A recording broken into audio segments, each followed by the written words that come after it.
நம்ம இலக்கியாசிரியர்களுக்கு வணக்கம். நம்ம இலக்கியாசிரியர்ல வரப்போற எபிசோட்ல நம்ம கௌதம் சாரும் நம்ம இலக்கியாவும் சேர்ந்து இந்த எஸ்எஸ்கேவை எப்படி ஓட விட போறாங்க அப்படின்னா இந்த ரோடியோல வந்து பார்க்க போறோம். என்ன சொல்ற? ஏன்னா அந்த இடம் பார்த்தீங்கன்னாக்கா எஸ்எஸ்கேவுக்கு தெரிஞ்ச ஆள் ஒரு ரவுடி பேர்ல இருக்கு. அப்படி இருக்கும்போது நம்ம கௌதம் சாரால தான் அந்த இடத்துல ஒண்ணுமே வந்து பண்ண முடியாது. அப்படி இருக்கும்போது அந்த எஸ்எஸ்கே எப்படி ஓட போறான் அப்படின்னா இந்த ரோடியோல வந்து பார்க்க போறோம். இந்த வீடியோ ஸ்கிப் பண்ணாம முழுசா பாருங்க. இந்த வீடியோ பிடிச்சா மட்டும் லைக் பண்ணி நம்ம சேனல் இது வரைக்கும் சப்ஸ்கிரைப் பண்ணாமல் பார்த்துருந்தா சப்ஸ்கிரைப் பண்ணி கூட இருக்கிற பெல் ஐக்கானும் தட்டி ஆளில் போட்டுக்கோங்க. அப்போ தான் நம்ம போகிற நோட்டீஸ் உங்களுக்கு உடனுக்குடன் நோட்டிஃபிகேஷனாக வந்து சேரும். இப்போ வரப்போகிற எபிசோடு எப்படி தொடரப்போகுது அப்படின்னு பார்த்தீங்கன்னாக்க நம்ம கௌதம் சாராக இருக்கட்டும், நம்ம இலக்கியாவாக இருக்கட்டும், எதிர்பார்த்த ஒரு விஷயம் அப்படின்னு தான் வந்து சொல்லணும். இந்த எஸ்எஸ்கே கண்டிப்பாக இந்த பூமி பூஜையில் ஏதாச்சும் ஒரு பிரச்சனை வந்து பண்ணுவாங்க. ஏன்னா நம்ம கௌதம் சார் பார்த்தீங்கன்னாக்கா சாதாரணமாக ஒரு 20,000 ரூபாய் சம்பளத்துக்கு வேலைக்கு போனதுக்கே இந்த எஸ்எஸ்கேவால் வயிற்றெரிச்சல் தாங்க முடியாமல் அதில் ஒரு பிரச்சனையை உண்டு பண்ணி நம்ம கௌதம் சாருடைய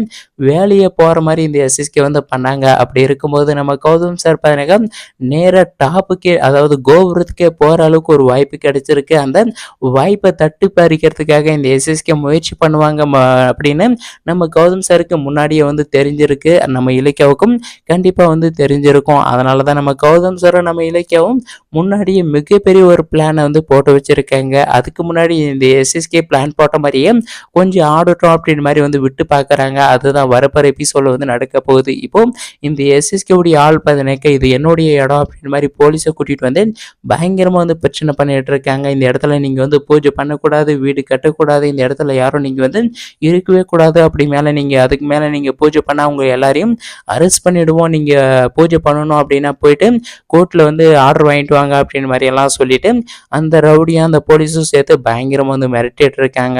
அந்த சமயத்தில் தான் நம்ம கௌதம் சார் பார்த்தீங்கன்னாக்கா நம்ம ஏசிபி மகேஷை பார்த்தீங்கன்னாக்கா வர வைக்கிறாங்க. நம்ம மகேஷ் பார்த்தீங்கன்னாக்கா வந்த உடனே அந்த இன்ஸ்பெக்டருக்கு கதி கலங்கி போகுது. என்ன இவர் வந்திருக்காரு அப்படின்னு மாதிரி கதி கலங்கி போகுது. இப்போ நம்ம மகேஷ் பார்த்தீங்கன்னாக்கா ஏசிபி மகேஷ் நேராக வந்தது மட்டும் இல்லாமல் அந்த இன்ஸ்பெக்டரை பார்த்து கேட்குறாங்க, என்ன சார் என்ன இங்கே டியூட்டி என்கிட்ட சொல்லவே இல்லை அப்படின்னு மாதிரி சொல்லிட்டு நம்ம மகேஷ் சார் பார்த்தீங்கன்னாக்கா விசாரிக்க ஆரம்பிக்கிறாங்க. அப்போ தான் பார்த்தீங்கன்னாக்கா உடனே அவர் சொல்கிறாங்க, இந்த கௌதம்ன்றவங்க பார்த்தீங்கன்னாக்கா இப்படி ஒரு பட்டாவை மாற்றி வந்து வேற ஒரு இடத்துல பார்த்தீங்கன்னாக்கா பூஜை பண்ணுறாங்க அப்படின்னு மாதிரி சொல்லிட்டு அந்த போலீஸ் பார்த்தீங்கன்னாக்கா சொல்லும்போது நம்ம மகேஷ் சார் பார்த்தீங்கன்னாக்கா ஓ எங்கே அந்த பேப்பரை கொடுங்க அப்படின்னு மாதிரி சொல்லிட்டு வாங்கி பார்க்குறது மட்டும் இல்லாமல் அந்த பேப்பரை அங்கேயே கிழிச்சு போட்டுட்டு நீங்கள் வந்து இந்த எஸ்எஸ்கேவுக்கு பணம் வாங்கிட்டு தான் இந்த வேலையை வந்து செய்கிறீங்க அப்படின்னு எனக்கு ரொம்ப நல்லாவே தெரியும். உடனே இங்கேருந்து கிளம்பல அப்படின்னா உங்கள் மேலே நான் சிவியர் ஆக்ஷன் எடுக்க வேண்டியதாக இருக்கும் அப்படின்னு மாதிரி சொல்லி அந்த போலீஸை மிரட்டி அங்கேருந்து வந்து அனுப்பி வச்சிடுறாங்க. இன்னொரு பக்கம் கூட இருந்த ரவுடியை அடித்து விசாரிக்கிறாங்க, நீ